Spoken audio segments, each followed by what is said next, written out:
Oh my goodness gracious, what is up, peeps? Welcome back to more CS News. It is so good to be here. I got my double espresso and chocolate milk. We got some great news to talk about, and I got all of you guys to talk to. Thanks to all of you guys who've been leaving comments as of late. It's been great to read through, especially all of your favorite breakfast foods. A lot of you guys eat very well. And speaking of someone who is certainly eating well out there, it is S1mple. Where are you? What are you doing? Are you on a beach somewhere, hopefully relaxing, enjoying your future? Is it going to be in CS2? We do not know, because it was according to some other people out there and some coaches talking around S1mple and his alleged loan amount, which got everyone talking because it was a reported, and this has been since denied, $500,000 per month to get S1mple to play for you. What? And all of this was from a stream with Zeus and Kane. Kane being the Passion UA coach, ex-Navi guy, and you guys, of course, know Zeus, ex-Navi as well. There might be some things lost in translation, but Zeus says Falcons can pay a lot. Kane says, look, I can only tell you about S1mple. I recently had a talk with Ami, the head of esports at Navi. We shared some secrets and, of course, talked numbers. I can tell you that the transfer price of Yambo, the Passion UA player, is comparable to S1mple's monthly rent. Zeus says, I can't even imagine how much S1mple's rent could be. Roughly how much? Kane, I know that S1mple said the Counter-Strike's professional scene now looks like football and players are being paid almost millions of dollars. So I think his monthly rent is around $500,000 approximately. Zeus says, I can't believe it's $500,000. Quit your BS. To which Kane goes, you have to understand, for Falcons, paying that much for S1mple is a chance to get some spotlight. Zeus says, really, I can't believe 500,000. Maybe a couple 100,000, sure, but 500,000 is unrealistic. Or do you think it's even more than that? Kane says a couple 100,000 is the minimum, but realistically, it's closer to $500,000 per month, they both say. Zeus says, F, that's like my whole life, F. Where's the Counter-Strike pro scene heading? And Kane said, so Sasha is at a ski resort right now, just waiting for his contract to expire. By the way, his monthly rent is probably lower now. Zeus says, how much time does he have left on his contract? Half a year, a year. Kane said, I don't know, but I'm sure Navi signed a long contract with their best player. $500,000 to loan S1mple GOAT for just a month, which, yes, at first glance was like, I don't know if that makes any sense. Like, I can maybe see a couple 100,000, myself included, like maybe you get to six figures, but even then it's like, what team is going to pay that, which no team has besides Falcons. And so you start to think of like, does this make sense? And a lot of people's first reactions, of course it went viral, because $500,000 a month just to get S1mple on your lineup is pretty crazy. And well, maybe too good to be true. We now have MS Dasri, great guy, I've met him. He's talked very, very frequently about Falcons esports. He's very open and transparent about posting about a lot of their stuff. Yeah, he was like, no, this is not a thing. He's the chairman over at Falcons, and even one of their director of esports saying, yep, this is just not true. So both denying any of this information that Falcons have paid $500,000 per month for S1mple, to which now, because of the rumors sparked by these ex-Navi guys and someone like Kane, now we're going to be stuck in the middle of like, were they telling the truth, or is Falcons denying because even they realize how this may sound so egregious to do? And the answer is probably somewhere in the middle. Like, they definitely paid a handsome sum of money to get S1mple to play for them just for a short Shanghai major run. Do I personally think it was $500,000 a month? No. But was it still probably an exorbitant amount of money? Yeah, probably, but Falcons have denied the $500,000 rumor, and now we still wait. When is S1mple going to be able to leave? Because regardless of all the talk around S1mple, now I'm just like, when do we start talking about, remember the TENS jail drama when it came time between CS with Cloud9 and Valorant moving on? It was like, that was a big talk of the town, and we've had S1mple really not come out of the woodworks, and I wonder if any day now in the future, or if any time in the future, he'll talk about that, because you got a lineup who's doing just fine without him. He doesn't seem to, if he's at a ski resort right now just enjoying life, and can you really blame him if his buyout is so high no one can even touch him? Only Falcons could come in and say, you want to play for like a month or two?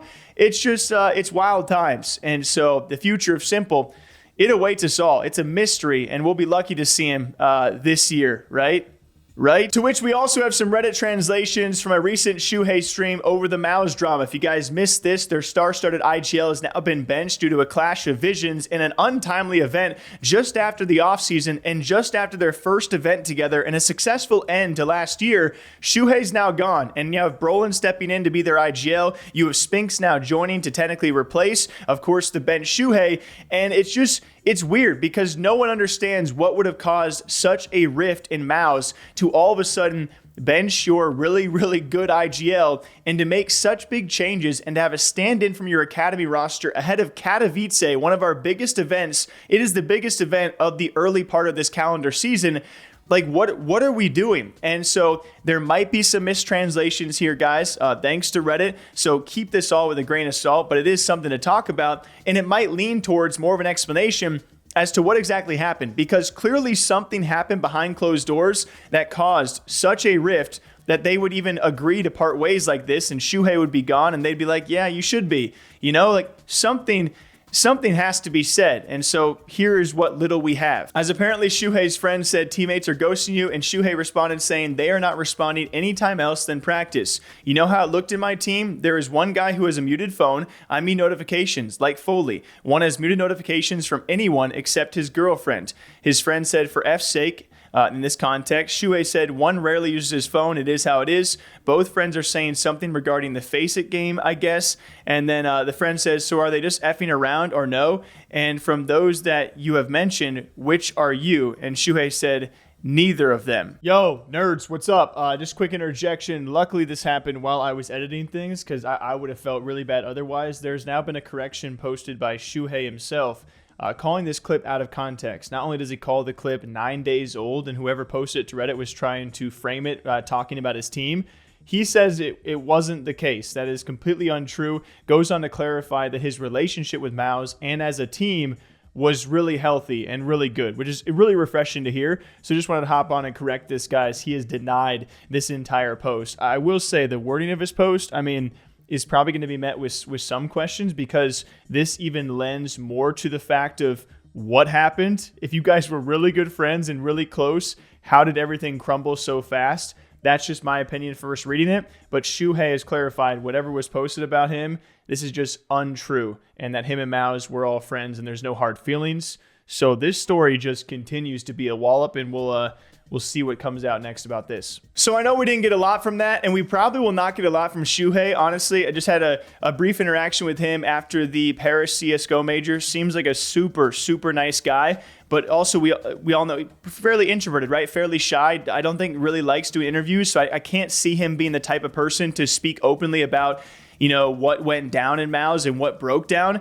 And we know Mouz is not going to say anything. And so it really just sucks for me, because heading out of 2024, Mouz was one of my more favorite lineups. Like, I enjoyed a majority of their lineup. When it comes to exertion, when it comes to gym, and when it comes to Siuhy, they were some of my favorite players, and they were some of your best players of the entire year. So to see a lineup go from what they were to this in just a month's time, it sucks. And it feels like, as a fan, you almost like we're owed an explanation, which we're probably never going to see a set explanation. And that just sucks. So I wish Siuhy the best of luck wherever he does fit in. And I don't know where this Mouz is going to go and what they're going to do, but we will keep an eye on it. So till next time, take care of yourselves, guys. I tried to tell you last video, we're going to be moving soon. It's an exciting thing. There's going to be a new set, but it's going to look bare bones to start, okay? I know this already looks pretty bare bones, but the end goal is to be better than this. But for the next few weeks, it's going to be worse than this, if that makes sense. So we're going to be moving soon. Going to be trying to break some CS news, and we're going to be traveling to more esports events very soon. You guys will be seeing some of those videos. Thank you all for being here. Enjoy your day, as per usual, and I'll see you back here soon. Take care, y'all.